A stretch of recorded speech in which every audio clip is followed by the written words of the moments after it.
Oigan una cosa, Bernardo Vega. Bernardo Vega Boiry, ese es tu segundo apellido francés. Vamos a dar un toque diferente ahora.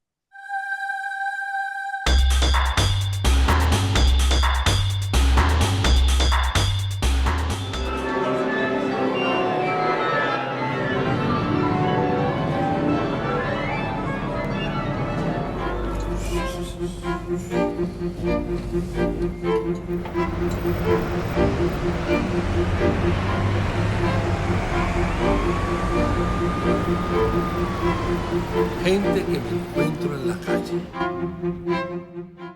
Tú eres economista, escritor, arqueólogo, analista político. Es más, tú eres lo que te ha dado la gana ser.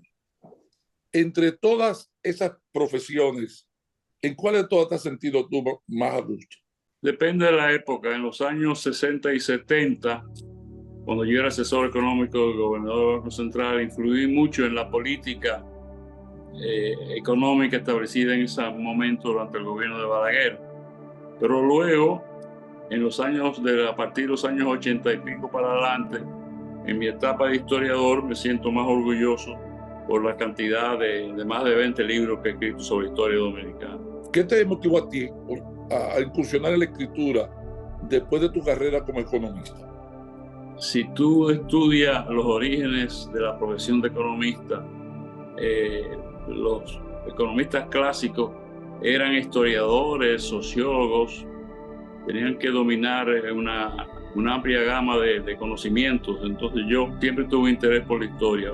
Bueno, a través de mi abuelo, Emil de Borimoya, en cuya casa viví mientras mis padres vivían fuera del país, lo acompañé en viajes de arqueología y de ahí vino mi interés por la arqueología, y cuando murió José Antonio Caro, pues yo ofrecí voluntariamente para dirigir el Museo del Hombre, y luego me di cuenta que así como en la Edad Media el único sitio donde se escribían las cosas y se reportaba lo que estaba ocurriendo eran los monasterios, en ese periodo de tiempo tan oscuro, pues en la dictadura de Trujillo, en los 31 años, el único sitio donde se hacían reportes diarios de lo que estaba ocurriendo eran en la embajada, sobre todo la norteamericana. Entonces decidí ser el primero en trabajar los archivos norteamericanos sobre la era de Trujillo. También me metí después en los archivos ingleses. ¿Cuántos libros tú tienes escritos sobre esas investigaciones? Bueno, yo soy autor, creo que de 51 libros, entre economía, arqueología e historia. Y una novela, muy mala, por cierto. No, nada de eso, ningún mala. Yo la leí, me pareció muy bien. Además, luego se convirtió en obra de teatro. Así es. Pero explícame, eso ha sido un éxito tremendo. Sí, para mi sorpresa, cuando salió la novela Dominicanes, en las escuelas lo utilizaban para que los niños supieran algo sobre historia dominicana de una forma fácil de entender, que nunca fue mi propósito, pero así fue. Eso ya es un lujo, muchísimos novelistas ni siquiera lo leen, y tú escribes una sola y mira lo que ocurre, se convierte en teatro. ¿Cómo nivelas tú, balanceas tu vida de economista con la de historiador? Bueno, tuve mi etapa de economista en los años 60 y 70, después gobernador del Banco Central, y ahí para adelante dejé la parte de la economía, ya no dejé de ser catedrático de economía y de trabajar como economista en el gobierno, y me concentré en la historia. ¿Qué libro de historia sientes tú que te ha influenciado más? Cuando adolescente viví aquí en la era de Trujillo, donde no se sabía nada de lo que estaba ocurriendo. No había acceso a la prensa internacional ni las estaciones de radio internacionales.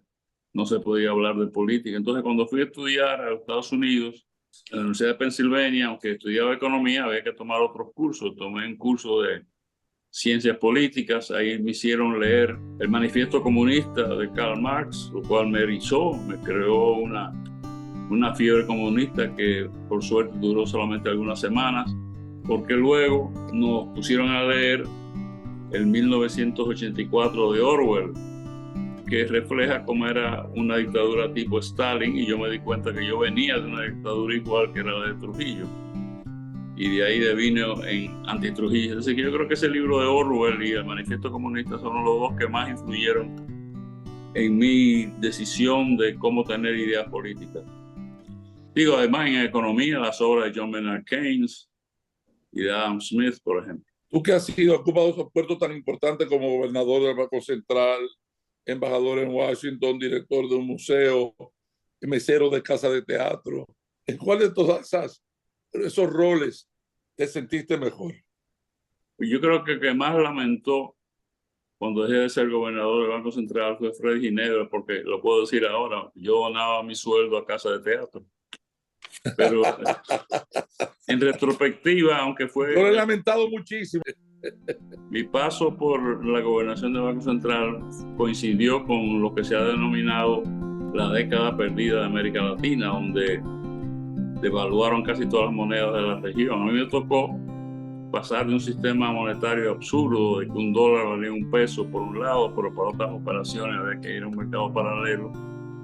Y diseñé una política de que existiera solamente un valor de la moneda fluctuante según el mercado, y ese es el sistema que ha prevalecido desde el 84 para acá, aquí y en todos los países de América Latina, excepto los pocos que están dolarizados como Panamá, El Salvador y Ecuador, porque estableció una política que se ha mantenido. ¿Tú alguna vez soñaste con ser presidente del país? No, nunca, porque soy muy intolerante, digamos así. No acepto muchas mentiras, ni halagar innecesariamente, ni aceptar sobornos. No, nunca. El único partido político al cual yo me inscribí como jovencito fue el Partido Dominicano, que había que hacerlo para conseguir un pasaporte.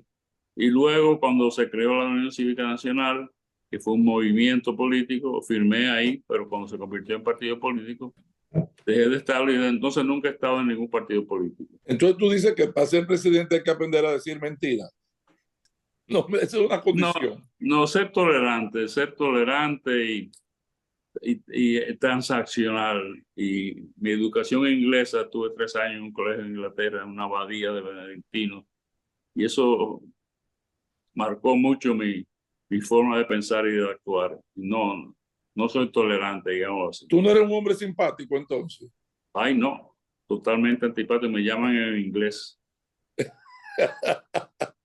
¿Y a qué se debe eso? ¿A tu educación inglesa o a tu Sí, estos 3 años en el colegio de Inglaterra, en los años de entre 10 y 12 años de edad, me marcaron para el resto de la vida. ¿Qué te hace a ti reír, por ejemplo?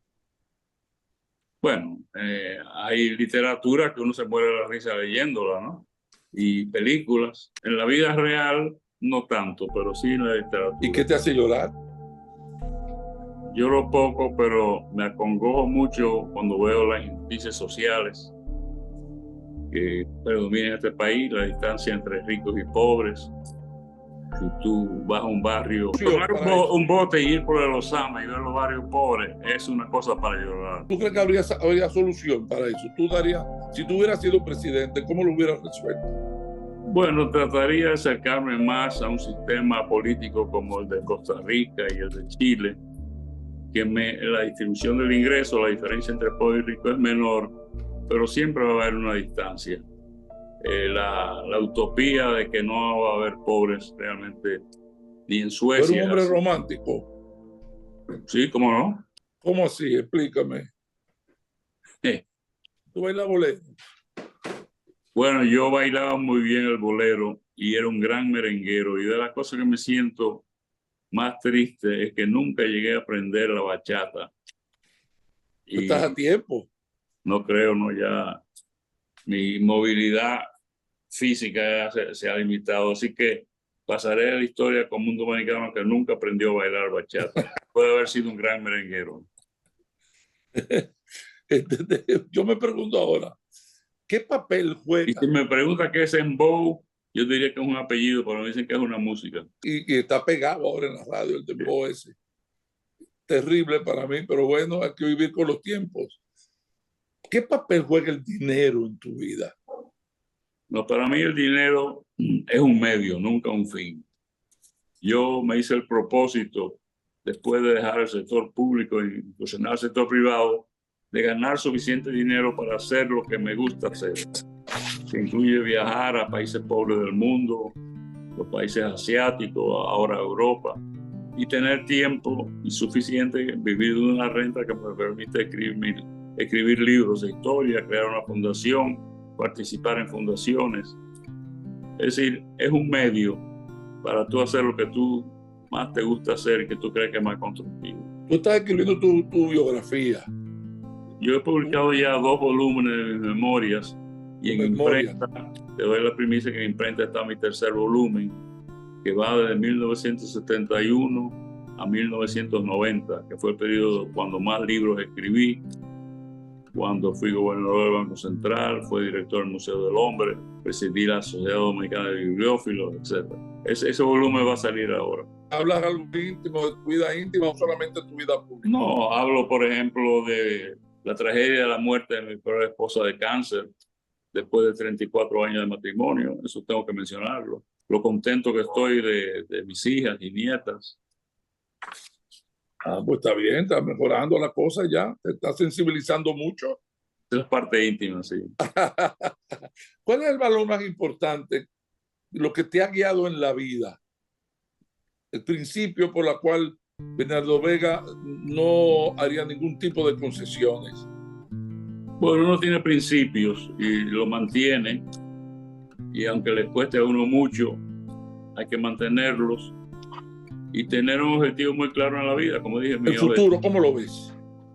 Muy preocupado. Y este Una cosa era cuando yo era jovencito y ahora es la cantidad de países que tienen bombas atómicas y de hidrógeno, el deterioro del medio ambiente, la posibilidad de que la inteligencia artificial domine a los hombres y que ellos sean robots y nosotros seamos como hormigas cumpliendo las órdenes de ellos. Eso me preocupa muchísimo. ¿Crees que llegue a pasar eso de la inteligencia artificial? Si la dejan suelta, sí. Y eso sería terrible, que llegue un momento en que tú lees una novela y está escrita por inteligencia artificial, decisiones políticas importantes la toma con algoritmo una computadora grandísima. Eso es muy preocupante. ¿Tú crees que nos hemos ido deshumanizando? Bueno, a medida que dominamos la tecnología, sí, estamos dependiendo más de ella. Y eso es triste. Y estas guerras ahora. Mire, yo, cuando niño... Los rusos, por ejemplo, que se afán de... niño y adolescente vi la Segunda Guerra Mundial y la de Corea. Pero ahora tenemos las guerras religiosas, que no es otra cosa que lo de Israel y Hamas y los palestinos, una guerra religiosa. Y una guerra imperialista de que Putin quiere que Rusia sea la Rusia de antes, de Pedro el Grande, con grandes territorios, cuando la población que antes era rusa, ya después de la caída del muro de Berlín, ha optado por otro sistema. Esa población quiere quedarse como está y no quiere incorporarse a Rusia, a pesar de que Rusia quiere dominar esa situación. Y creo que los habitantes de esa parte de Ucrania y de Crimea deben dejársele que ellos decidan si quieren volver a estar bajo Rusia o si quieren volver a estar como parte de Ucrania. Y esta guerra judía, libanesa, ¿dónde va a parar, Bernardo? Tú que tienes una visión y conoces la historia, ¿tendrá solución? Ahí estamos perdiendo todos. Esto es tan triste, me recuerda, como cristiano y católico, me recuerda cuando mandaban a nuestros niños a las cruzadas a combatir a los musulmanes en Tierra Santa.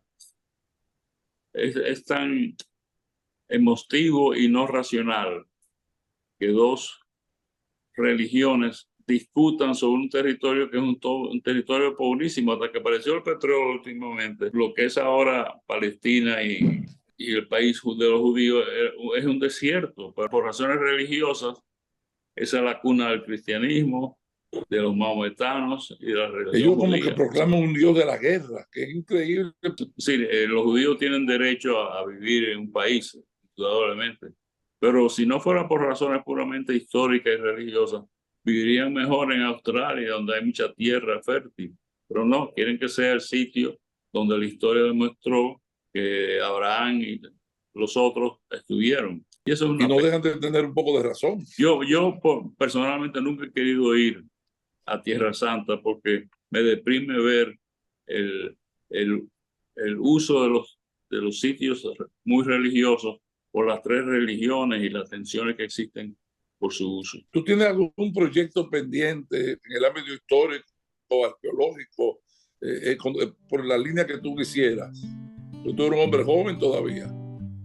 Bueno, quisiera poder pasarme más tiempo en Europa, pero también estoy terminando trabajo de historia, trabajo largo sobre Cayo Confite y otros sobre la expedición de Luperón, por ejemplo. ¿Eso lo pudieras hacer allá si quieres? ¿O tienes que estar aquí, en No, República Dominicana? lo puedo hacer allá si me llevo de aquí la materia prima. Eso es fácil, organízate Sí. y te pasas una temporada y tienes una habitación extra para cuando yo vaya. Así es. ¿Qué valor tú le das a la amistad?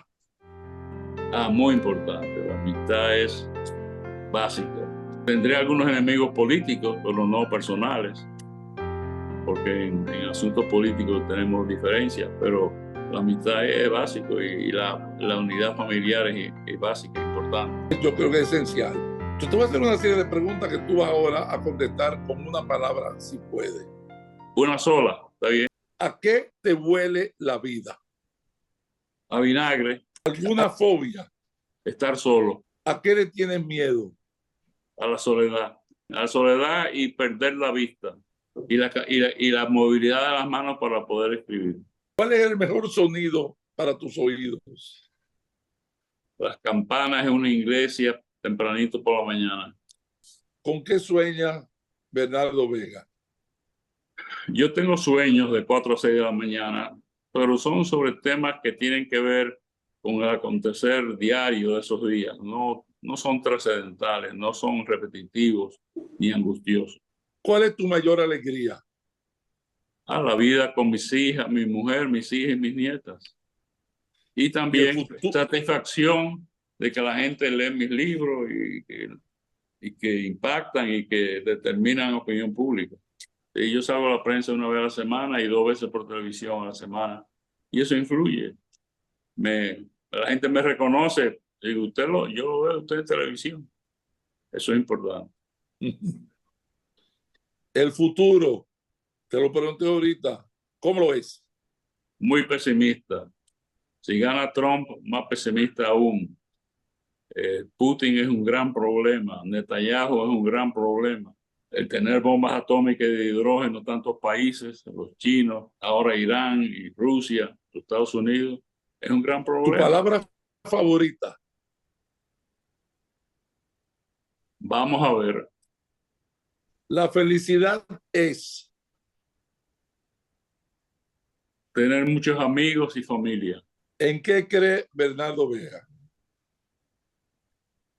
No soy una persona muy religiosa, por respeto a la religión de cualquiera y creo en las ideas racionales. ¿Qué te motiva?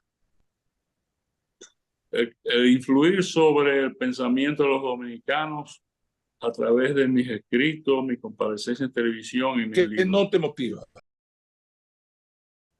No me interesa un cargo político. Es más, no he sido funcionario público ya hace 24 años. ¿Qué es lo que tú más quieres? Mi mujer y mi familia y mi reputación. ¿Cómo tú quisieras ser recordado? Por mis obras y mis pensamientos y por mis ideas económicas y como historiador y como arqueólogo. ¿Qué piensa Bernardo Vega de Bernardo Vega? Y ojalá fuese más simpático. ¿Qué pondrías en tu lápida si tuvieras que escribirla? Mira, recientemente estuve leyendo un libro de un inglés que citó una lápida que existe en un cementerio en Inglaterra sobre un señor, escrita en latín, que me impactó mucho. Y por un tiempo pensé, yo voy a poner eso en mi lápida, pero después me van a criticar mucho que yo pusiera algo en latín, porque daría la impresión de que soy un pretencioso, ¿no? Pero se refiere a algo en latín sobre cómo uno pudo haber sido muy importante y terminó siendo cenizas. En latín suena mucho más bonito. ¿Tú podrías decirme en latín cómo suena? No, de memoria no lo sé. Bueno, estudié latín en el colegio en Inglaterra. Sé conjugar hic, hec, hoc, cuncan, cuc, hicanile. Quizás tú eres candidato para papa. Los diarios de César en latín. Por eso que aprender me fue mucho más fácil aprender el francés y saber algo de italiano por haber estudiado latín. Me sabía la misa en latín perfectamente. Es más, cuando voy a misa, en mi cerebro la digo en latín. Me Mira acuerdo qué interesante todavía. en ti explorar esa religiosidad y al final de tus días acaba como monje. ¿Quién sabe? Un trapense ahí más. Para que lo vuelva loco a todos los demás. Mira, un abrazo grande, que sigas bien, que viajes mucho, que sigas siendo feliz y que sigas escribiendo todo lo que hace, que me parece que de verdad eres un gran aporte para el país. Eres orgullo nuestro. Ibidem, ibidem, ibidem. Ok. Gracias. Bye. Ahorita.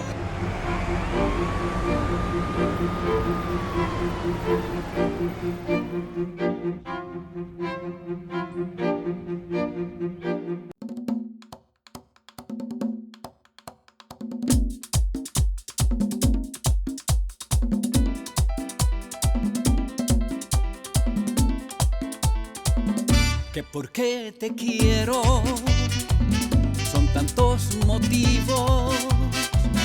Fui como tu cielo, tu luz en tu sombra, tu mejor amigo. Conmigo supiste dominar tu miedo y con mi ternura pude demostrarte que por qué te quiero, que por qué te quiero. Son mil cosas a la vez. Todo el que alguna vez soñó con irse, no deja de soñar con regresar. Y nosotros estamos con él, porque somos Banreservas, el banco de todos los dominicanos.